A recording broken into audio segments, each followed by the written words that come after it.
ফিলিস্তিনের গাজায় গত মাসে কার্যকর হওয়া যুদ্ধবিরতি চুক্তির মাধ্যমে দীর্ঘ ১.৫ বছরেরও বেশি সময় ধরে চলা হত্যাযজ্ঞের সমাপ্তি ঘটেছে। তবে এরপর লাশের মিছিল যেন শেষ হয়নি। ধ্বংসস্তূপের নিচ থেকে একের পর এক উদ্ধার হচ্ছে নিহতদের লাশ।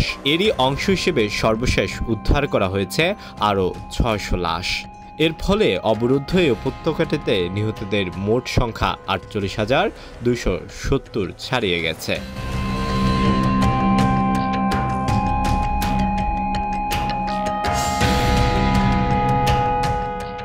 বার্তা সংস্থা আনাদুলু এক প্রতিবেদনে জানিয়েছে, গাজার ধ্বংসস্তূপের নিচ থেকে ফিলিস্তিনি স্বাস্থ্যকর্মী ও উদ্ধারকর্মীরা আরও ৬ জনের লাশ উদ্ধার করেছে।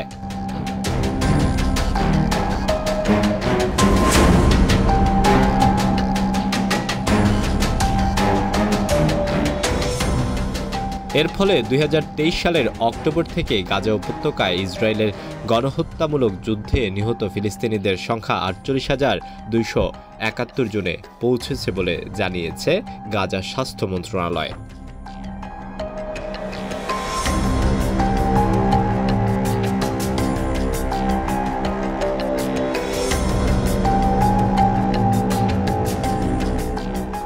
মন্ত্রণালয় আরও এক বিবৃতিতে জানায়, আরও ৫ আহত ব্যক্তিকে হাসপাতালে ভর্তি করা হয়েছে।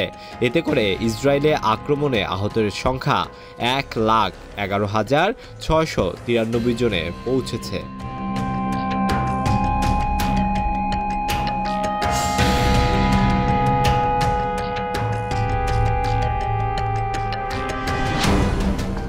বিবৃতিতে আরও বলা হয়, অনেক মানুষ এখনও ধ্বংসস্তূপের নিচে এবং রাস্তায় পড়ে থাকলেও উদ্ধারকারীরা তাদের কাছে পৌঁছাতে পারছে না।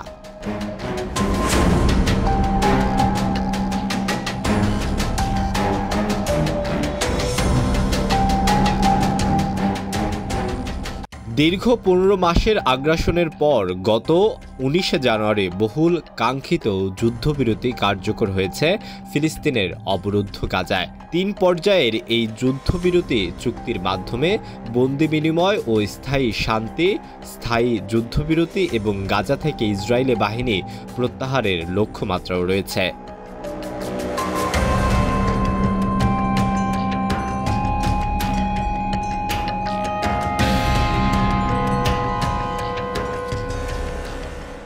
আলোয়ান খান, ঢাকা প্রকাশ।